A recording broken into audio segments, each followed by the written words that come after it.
Gelisahkanlah hidupmu sendiri, yang menggelisahkan hatimu sendiri. Jangan menghabiskan waktumu untuk meragukan sesuatu yang tidak ada hubungannya dengan dirimu. Eman-eman.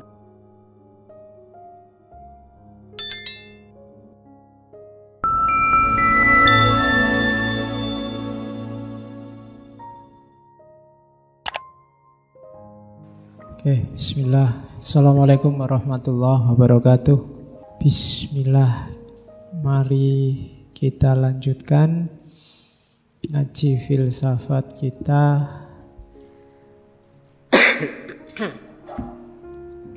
Terus dari situ ketika berakhir di makna baru, kenapa sih kok makna baru yang dipakai? Karena makna itu dasarnya pragmatik.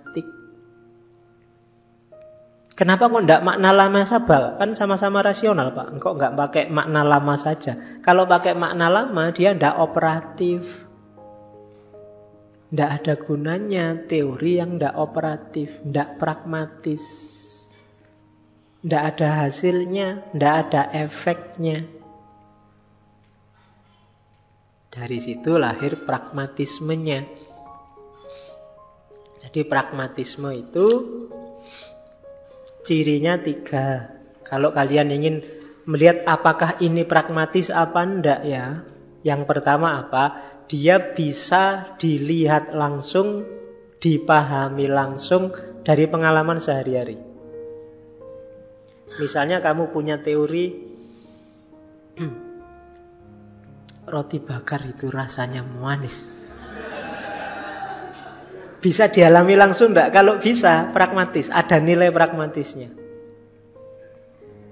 Oke. Tapi kalau kamu ngomongnya roti bakar itu bikin perasaan kita melayang-layang dan hati susah. Diverifikasi di level pengalaman susah. Terlalu melangit. Jadi cari yang langsung aja. Ada bukti faktanya nyata.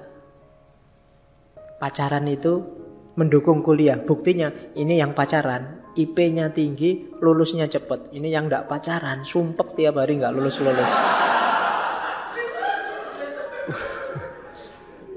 Ini contoh pragmatis. Jadi dalam pengalaman bisa langsung ditunjuk.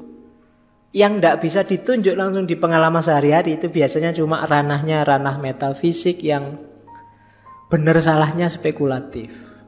Tapi yang pragmatis ini bisa ditunjuk langsung. Karena bisa ditunjuk langsung, bisa didefinisikan. Cirinya yang kedua itu. Kalau susah didefinisikan itu alamat bulat sudah. Biasanya faktanya juga susah. Damai itu apa sih? Damai itu panjang lebar berarti susah. Abstrak itu berarti. Tidak pragmatis. Bisa didefinisikan. Kemudian yang ketiga, akibatnya jelas. Dampaknya jelas. Dari teori itu. Faktanya ini, kalau diyakini untungnya ini. Kita bisa ngambil manfaat ini, itu jelas.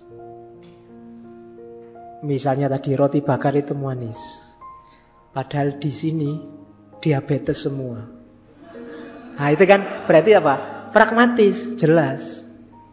Ada jelas efeknya. Atau yang punya penyakit itu jangan dimakan karena itu manis, ada gulanya dan seterusnya. Berarti statement bahwa roti bakar ini manis bernilai pragmatis. Beda sama statement bahwa orang sabar itu pada akhirnya akan sukses hidupnya. Nah ini agak bulat. Mungkin banyak orang yang sabar nggak sukses-sukses. Tenang aja, pada akhirnya loh tadi ya. Ini belum akhir. Pada akhirnya. Jadi nanti kalau sudah akhir sukses. Oh ini sampai mati. Loh di akhirat. Nanti sukses. Ya jadi. Nah ini ndak ada faktanya berarti apa? Ndak pragmatis. Itu menangi dewe kalau itu kan jadi. Raiso salah pokoknya harus benar. Itu ndak pragmatis namanya. Jadi bisa didefinisikan, faktanya bisa ditunjuk dan efeknya jelas. Nah, dari pragmatisme itu nanti lahir logika yang sangat terkenal dari Charles Peirce namanya abduksi. Abduksi ini banyak yang bilang ini gabungan induksi deduksi. Ya bisa enggak. Tapi abduksi ini penyimpulannya tidak pasti, sifatnya hipotetis. Beda sama semua orang mati. Saya orang, maka saya mati. Ini kan kepastian. Tapi dunia manusia, katanya Charles Peirce, tidak sesederhana itu loh. Kompleks. Tidak gampang-gampang bikin permis. Mayor mungkin bisa yang universal, tapi minor itu susah. Misalnya setiap kiai, setiap ulama itu pinter ngaji. Nanti mungkin ada orientalis pinter ngaji. Tapi kan nggak bisa kamu simpulkan orientalis itu ulama. Dalam prakteknya dunia manusia nggak sesederhana itu. Dari situlah nanti muncul gagasan dari Charles Peirce namanya abduksi. Abduksi itu bukan tidak disimpulkan, tapi disimpulkan yang paling mungkin secara pragmatis. Namanya reasoning for the best explanation. Jadi kesimpulan pragmatisnya yang paling mendekati pragmatis apa? Paling mendekati hasilnya apa? Di situ tak kasih contoh. Setiap kiai memakai jubah. Ini contoh awur-awuran ya. Mungkin pasnya harusnya setiap kiai pakai sarung, tapi ini tak pakai jubah karena sekarang kan eranya jubah. Bapakku pakai jubah.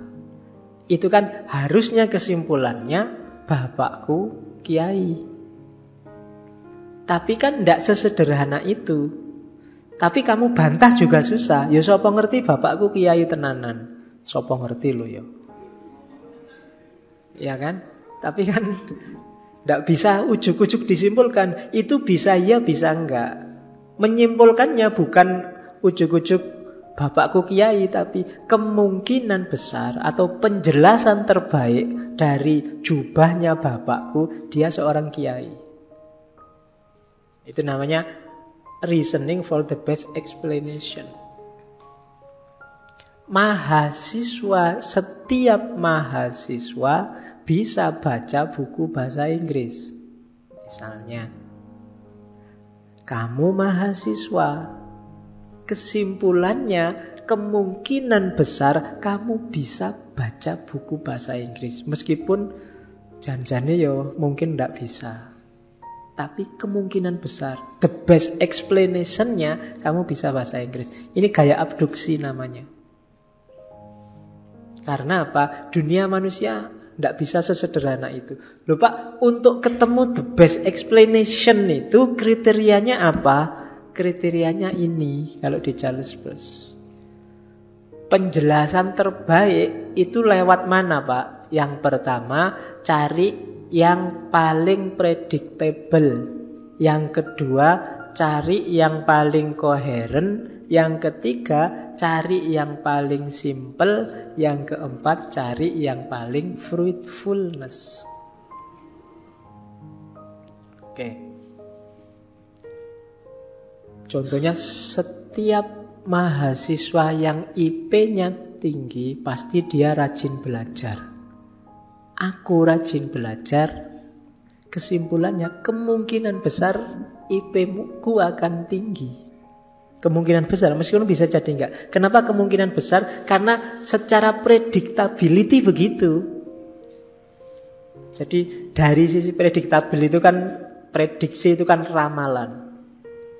Biasanya kalau kamu begitu, kemungkinan besar di depan begitu. Itu predictability. Kayak setiap orang yang sholat itu hatinya tentram.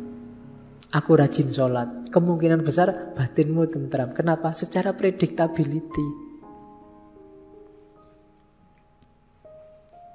Terus itu ya dari sisi ramalan. Yang kedua dari sisi koherensi. Koherensi itu biasanya begitu. Yang lain fenomena yang sama juga begitu. Itu koheren. Tadi yang pakai jubah kiai, bapakku kiai. Karena yang di sana Pak Deku pakai jubah juga kiai. Bapakmu yang pakai jubah juga kiai, itu namanya koherensi. Oh, yang lain begitu semua. Yang pakai baju putih, pakai serban, ini alirannya mesti salafi, salafus soleh. Nah itu biasanya begitu. Yang lain pakai putih-putih juga begitu. Itu namanya koherensi. Cari yang paling koheren. Cari yang paling predictable. Yang ketiga, simplicity. Cari yang paling simple. Nggak pakai muter-muter, langsung. Biasanya semakin jawaban itu bulat, semakin nggak pas. Cari yang langsung dijujuk ke situ. Orang langsung paham. Itu namanya simplicity. Bukan yang muter-muter. Bukan yang lupa. Jubah itu kan bisa dokter, bisa. Kalau bulat kayak gitu ya susah. Jadi harus simple. Orang bisa langsung paham. Kalau di filsafat ada namanya Occam Razor. Ada filosof namanya Occam. Dia punya namanya teori-teori gunting. Dikenal sebagai Occam Razor. Asumsinya sederhana. Yang paling benar adalah yang paling simple. Semakin banyak basa-basi biasanya semakin jauh dari benar. Teori, kalau ada dua teori yang sama, yang satu bulet kemana-mana, yang satu langsung to the point. Yang benar yang to the point itu. Itu namanya Occam Razor. Kapan-kapan kita ngomong itu. Nah, itu simplicity namanya. Jadi cari yang paling predictable, cari yang paling koheren, cari yang paling simple. Dan yang terakhir cari yang paling bermanfaat, fruitfulness. Jadi yang paling manfaat. Kalau dijelaskan dengan yang lain nggak ada manfaatnya, tapi begitu dijelaskan bahwa ini kemungkinan besar kiai, gunanya jelas, manfaatnya jelas, itu fruitfulness. Ada efeknya jelas, itu fruitfulness. Kenapa kok kamu ngomong yang pakai jubah ini kiai? Ini karena ngomongnya konteksnya teman saya sendiri. Kalau saya ngomong yang pakai jubah ini teroris, wah, dipukuli sama temanku, tidak manfaat. Dan juga secara simple, secara koherensi jauh. Makanya saya tak ambil ini. Itu aspek fruitfulness-nya. Kegunaan nyatanya. Kayak belajar tadi loh. Belajar itu bikin IP-mu tinggi. Itu fruitfulness-nya jelas. Dalam dunia nyatanya efeknya jelas. Jangan nyari yang efeknya tidak jelas. Gitu loh. Oke. Melekan itu bikin kita lebih tinggi IP-nya misalnya. Ini mungkin ya, tapi tidak jelas. Tidak bisa pasti. Fruitfulness-nya tidak ada. Itu logika semacam ini namanya abduksi. Jadi tidak sepasti induksi dan deduksi. Karena yang diomongkan manusia. Manusia tidak bisa eksak. Selalu sifatnya tergantung. Tidak mesti. Maka itu logikanya pakai abduksi. Manusia itu kan serba nggak mesti. Punya duit banyak mesti seneng ya? Tidak. Punya pacar cantik seneng enggak? Enggak mesti. Itu manusia. Cuma kan gitu. Kalau pakai abduksi, yang punya pacar cantik kemungkinan besar dia seneng, bahagia. Kalau enggak begitu, kamu akan nyari yang jelek. Buktinya kan kamu selalu nyari yang cantik. Nah, itu kriteria fruitfulness namanya. Kemungkinan besar. Ya meskipun ada yang mungkin pikirannya rada aneh. Saya pak nyari yang jelek pokoknya, tidak mau yang cantik. Nah, itu kan nggak bisa masuk logika ini. Tapi dia tidak fruitfulness, tidak koheren. Yang lain nyari cakep kok kamu nyari jelek sendiri, berarti nggak masuk hitungan. Karena koheren itu yang lain ya nyarinya mesti yang menurut dia cakep. Jadi predictable, koheren, simple, fruitfulness. Itulah parameternya abduksi yang punya Charles Peirce. Nah, dari abduksi yang pragmatis tadi baru lahir semiotik. Abot kowe baru tinggal 15 menit terakhir kita ketemu semiotik. Ya. Nah, semiotiknya sederhana meskipun di buku-buku bulat. Jadi semiotik itu kalau di Charles Peirce isinya 3. Ya sama sih ilmu tentang tanda, cuma ada level sintaksis, ada level semantik, ada level pragmatik. Sintaksis itu fungsinya, ini kayak tata kalimat kemarin. Urusan grammarnya itu sintaksis. Ada semantik. Semantik ini ngomong makna, hubungannya dengan tanda-tanda yang lain. Ini lebih dekat ke struktural kemarin. Itu levelnya semantik. Ada yang pragmatik. Kalau pragmatik, ini yang dimaui oleh Charles Peirce. Bagaimana pertukaran tanda dalam kehidupan sehari-hari. Bukan lagi ini maknanya apa, dalam struktur apa, tapi bagaimana praktek memberi dan menerima tanda dalam kajian semiotik. Jadi 3 menurut Charles Peirce, isinya semiotik itu sintaksis, semantik, dan pragmatik. Jadi dia tidak lagi fokus ke struktur kayak De Saussure atau Roland Barthes kemarin. Terus, ini yang paling terkenal dari Charles Peirce, triadik. Namanya triangle meaning semiotik.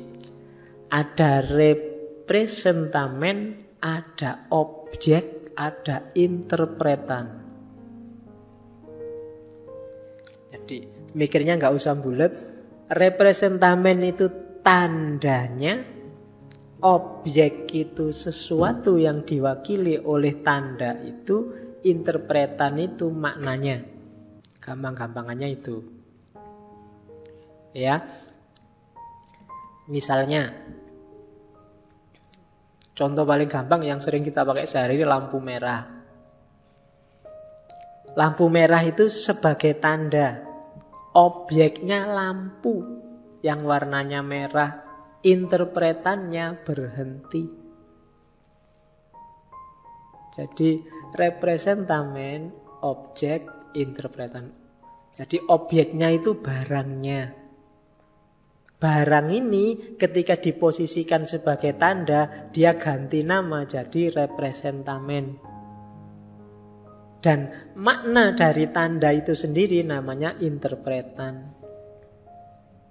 Kacamata ini barangnya. Mungkin dia sekarang jadi simbol intelektualitas. Intelektualitas itu namanya interpretan. Sekarang dia posisinya sebagai tanda, tidak lagi barang yang namanya kacamata, tapi dia simbol intelektual. Oke. Habis mas anunya. Yo, alhamdulillah aku bisa ambil nafas sebentar. Jadi sambil tak ilustrasikan sebentar. Jadi ada representamen, saya ulang lagi, ada objek, ada maknanya, interpretan. Ini nanti yang jadi kunci semua teori-teorinya Charles Peirce. Sambil nunggu ya. Oke ya. Kita lanjutkan lagi. Terus ini nanti pedomannya. Jadi ini diingat-ingat ya. Konsep pertamanya ini. Konsep kedua nanti sehubungan dengan tanda. Sebelum kita bagi, nanti ada pembagian lebih rigid lagi. Sebenarnya nanti dibawa pulang slide-nya, dibaca juga bisa paham. Firstness, secondness, thirdness. Firstness itu tanda yang sifatnya masih potensial. Oke, potensial itu misalnya kacamata ini. Ini tadi kan saya ngomong simbol intelektualitas. Itu kan belum resmi, cuma dari saya. Kamu mungkin memaknainya ini bukan simbol intelektualitas, Pak. Simbol sudah tua, kacamata plus. Mungkin ini bukan simbol sudah tua, simbol penyakit ini, Pak. Sudah nggak sehat lagi. Macam-macam. Bagiku intelek, bagimu simbol penyakit, bagi yang lain simbol. Ini kan potensi namanya. Jadi kacamata ini simbol, bisa simbol A, bisa simbol V, bisa simbol C, itu namanya firstness. Masih di level pertama. Nanti kalau beneran dia lahir jadi simbol, untuk ngaji kita, kacamata kita ini adalah simbol intelektualitas.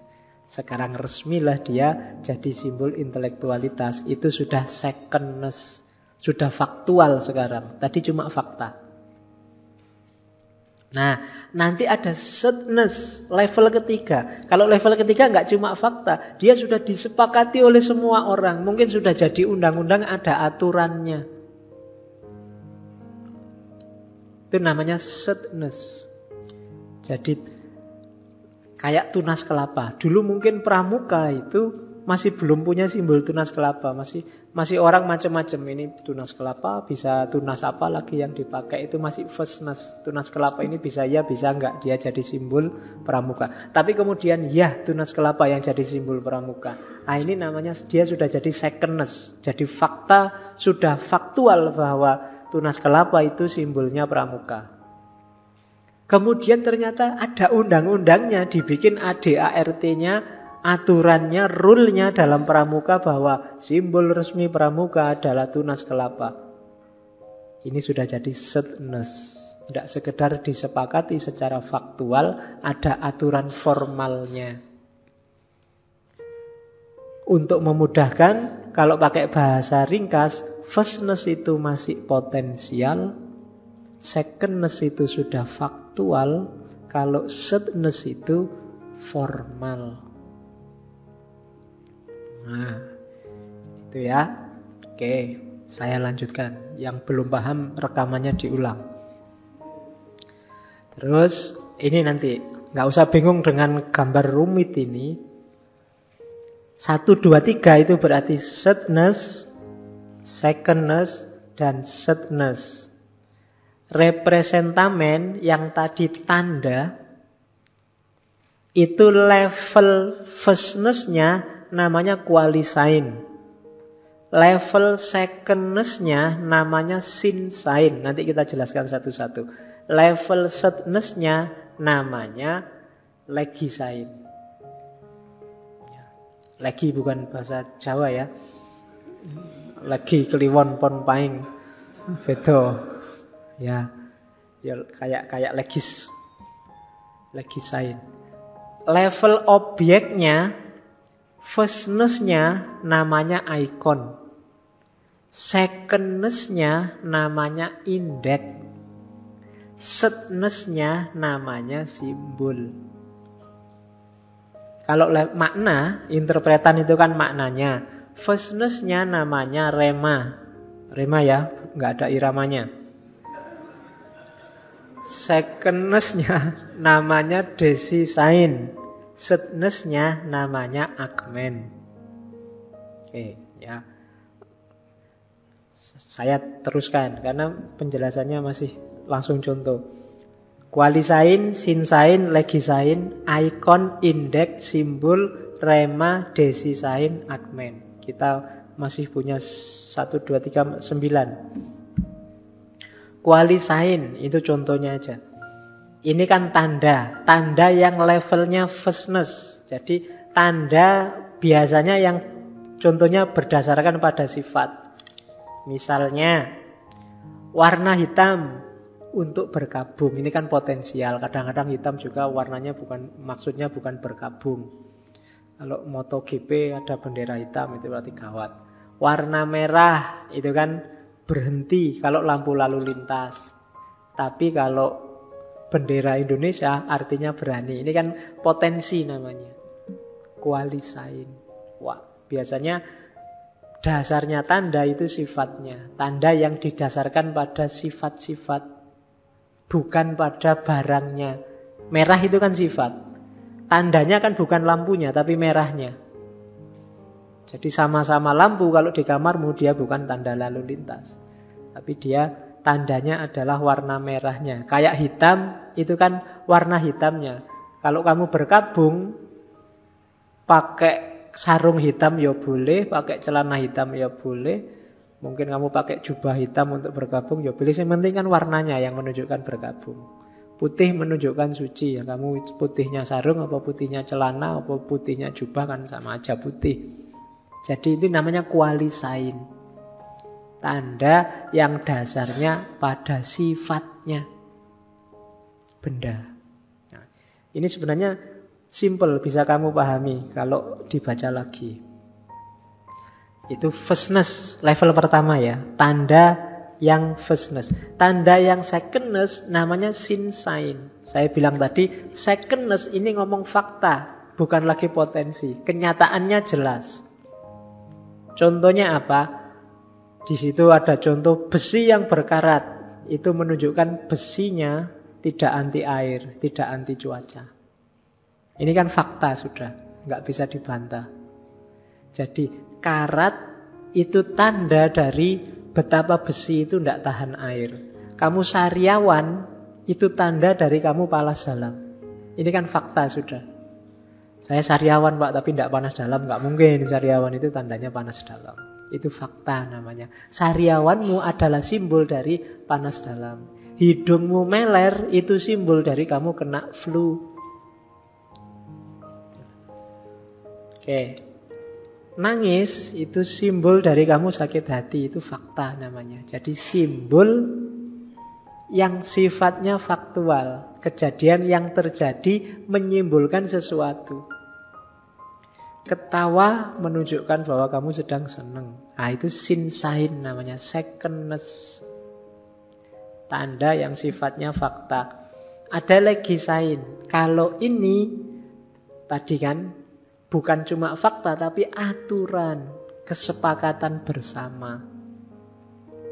Ini tidak faktual, pakai akal tidak bisa. Kamu lihat aturannya. Di situ contohnya zebra cross. Zebra cross itu alat untuk kita nyebrang. Itu kalau kamu nggak lihat aturannya bingung. Ini ada apa sih kok diwarnai putih hitam. Lihat aturannya. Iya kan? Itu kan kayak bedanya apa zebra cowok sama zebra cewek. Kalau zebra cowok itu dasarnya hitam, belang-belangnya putih. Kalau zebra cewek dasarnya putih, belang-belangnya hitam. Itu pertanyaannya anak SD dulu kan begitu. Zebra. Nah, kamu ngerti ini alat nyebrang, itu kan harus lihat aturan. Atau trotoar itu untuk pejalan kaki, bukan untuk kaki lima. Meskipun dipakai jualan kaki lima bisa, tapi untuk ngerti trotoar itu untuk apa? Lihat aturannya. Wong itu tanda basisnya aturan. Oke. Atau dan seterusnya. Sepatu hitam, simbolnya anak SD misalnya. Nah, itu kan juga lihat di aturan. Kenapa sih anak SD itu pakai sepatu hitam? Aturannya begitu. Itu namanya legisign. Salaman. Untuk mengakrabkan diri. Itu kan tanda, simbol. Ketemu salaman. Habis sholat salaman. Saya kalau Jumatan itu dengan orang yang sama bisa salaman 3 kali. Baru datang duduk salaman. Nanti orangnya sholat tahiyat apa, habis sholat salaman lagi. Terus sholat Jumat, habis sholat Jumat salaman lagi. Jadi yang ketiga nih gitu. Oke, jadi seneng salaman. Oke, terus kursi itu untuk duduk, meja itu untuk naruh. Nah, itu kan juga aturan, kesepakatan.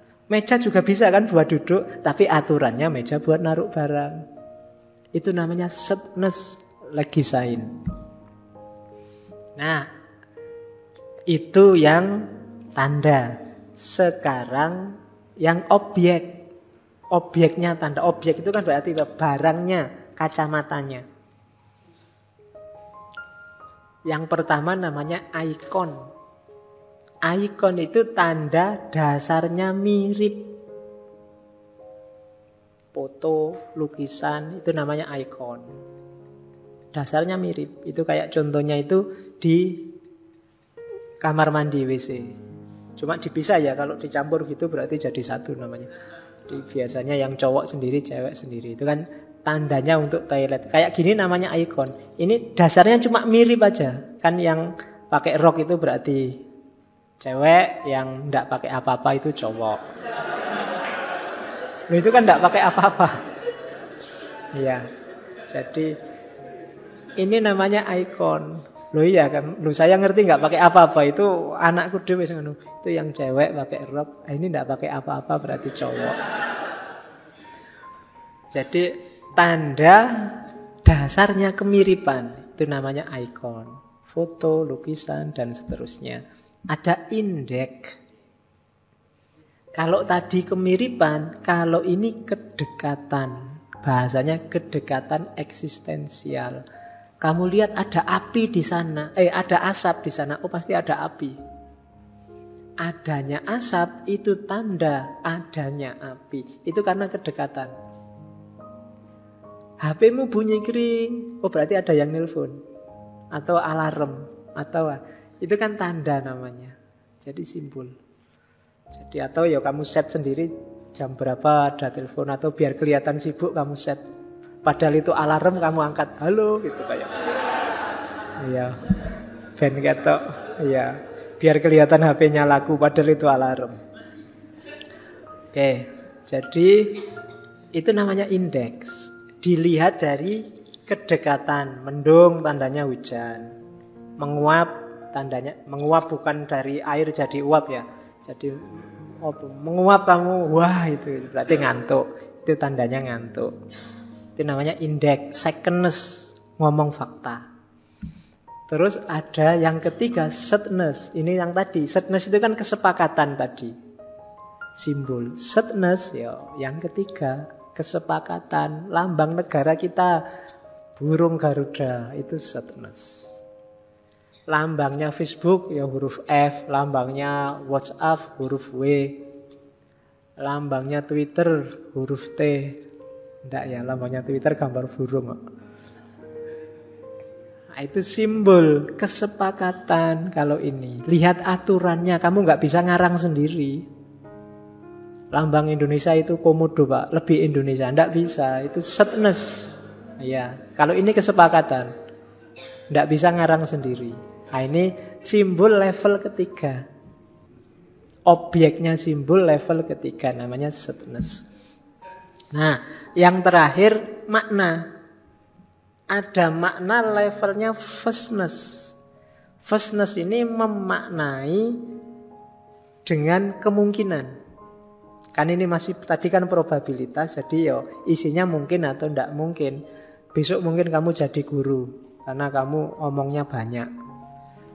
Besok bapak ke Jakarta. Mungkin bulan depan kebutuhan pokok naik dan seterusnya. Ini namanya vastness dari segi interpretan, namanya reme. Reme ireme. Oke, terus. Jadi ini vastness-nya. Yang kedua desain. Kalau desain ini memang fakta. Makna yang berdasarkan fakta. Indonesia punya banyak budaya. Warna bendera kita merah putih. Pokoknya yang ngomong fakta ya. Kamu memaknai sesuatu, maknanya sesuai fakta. Itu namanya desain. Secondness. Yang ketiga argumen. Argumen ini setness. Kalau ini ya bahasanya kesepakatan, cuma bukan kesepakatan dalam arti intersubjektif, tapi sifatnya umum, semua orang menerima. Namanya argumen. Kalau argumen ini ya masuk akal semua, sifatnya rasional. Ini semua orang menerima. Misalnya ini copy paste dari buku ya. Bandi anak bodoh, Bandi tidak belajar, maka Bandi ranking terakhir di kelas. Ini argumen namanya.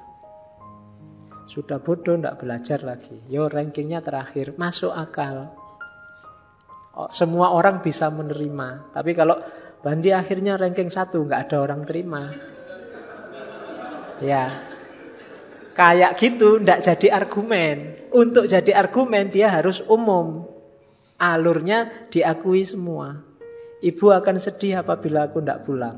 Ternyata ibu nggak sedih. Kenapa? Karena aku pulang tepat waktu. Nah, itu namanya argumen. Model pemaknaan semacam ini namanya setness. Semua orang setuju. Kenapa? Ya rasional. Di mana-mana juga begitu. Ini namanya setness. Jadi disepakati bersama. Jadi ada firstness, secondness, setness. Ada argumen, desain, reme. Ada simbol, ada indeks, ada ikon. Ada legisign, ada sinsign, ada qualisign. Ya, petanya semacam ini. Nanti silahkan kamu ulang lagi dibaca. Kamu copy PowerPoint-nya. Oke ya. Itu juga penjelasan detailnya hubungan antara tanda, saya kira sudah tak jelaskan tadi. Oke, saya kira itu ada. Saya membawa beberapa quote bagus dari Charles Peirce, bisa kalian pakai. Rule of reason, aturan nalar, aturan rasio itu, in order to learn, you must desire to learn. In so desiring, not be satisfied with what you already inclined to think. There follows one corollary which itself deserves to be inscribed upon every wall of the city of philosophy. Do not block the way of inquiry. Jadi, aturan nalar, aturan rasio. Untuk kamu bisa belajar, kamu harus punya will, punya keinginan untuk belajar. Kemudian, untuk bisa kamu punya keinginan belajar, kuncinya apa? Jangan puas dengan kecenderungan pikiranmu sendiri.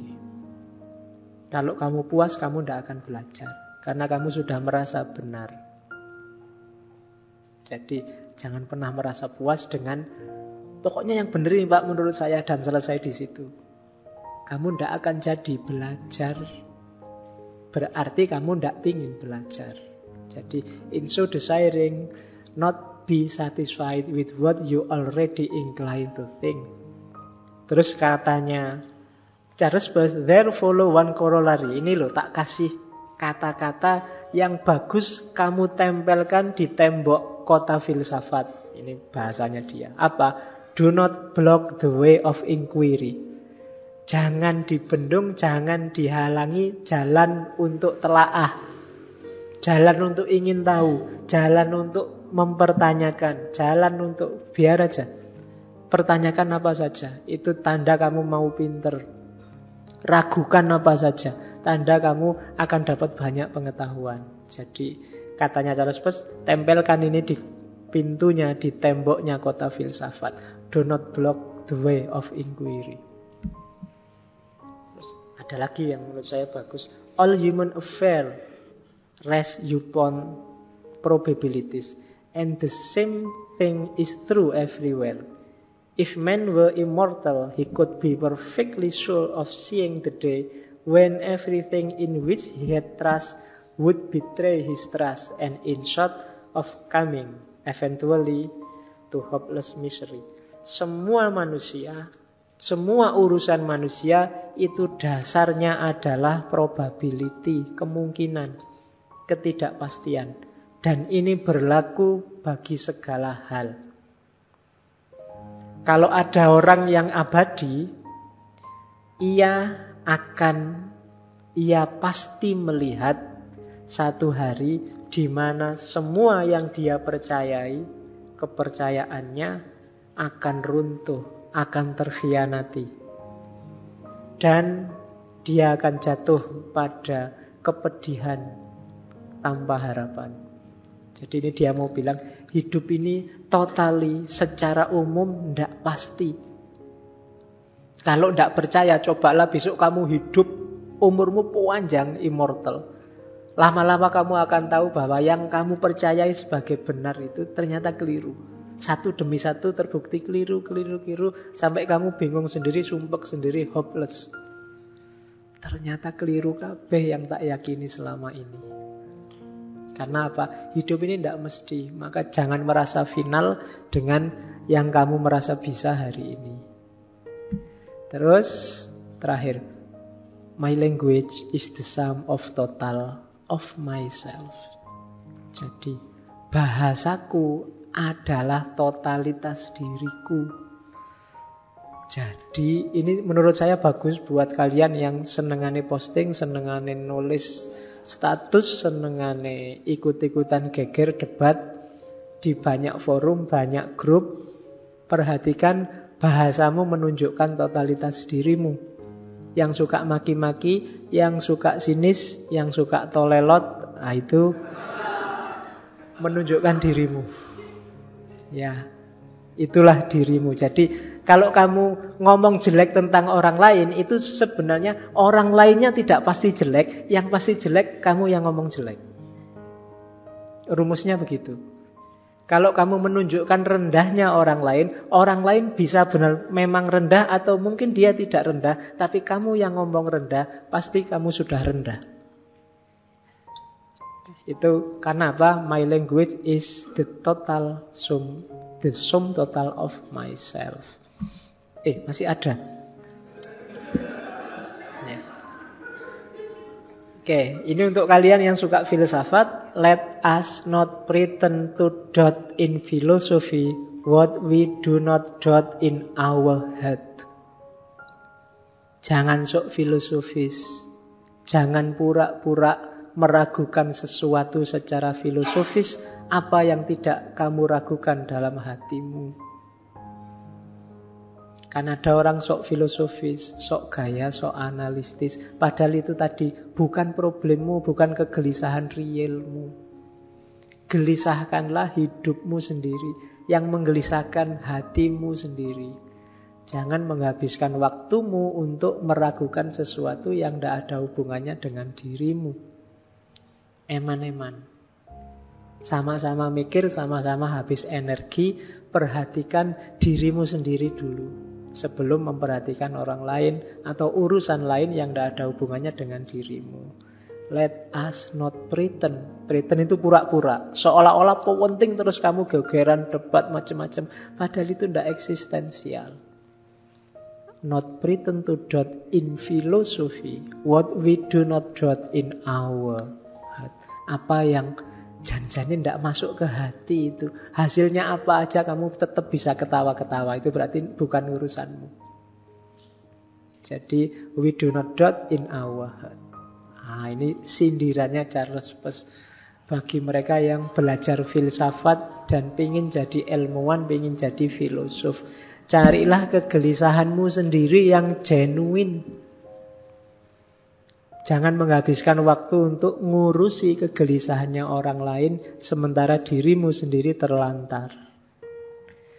Oke, saya kira itu sudah lebih 10 menit. Semoga sedikit banyak ada manfaatnya. Minggu depan kita ketemu tokoh semiotik terakhir untuk bulan ini, Umberto Eco. Beliau ini malah tidak hanya dikenal semiotik, tapi orang sering menyebutnya hipersemiotik. Kita lihat minggu depan ada pikiran-pikiran apa. Kurang lebihnya mohon maaf. Wallahul muwafiq, wallahu a'lam bissawab. Wassalamualaikum warahmatullahi wabarakatuh.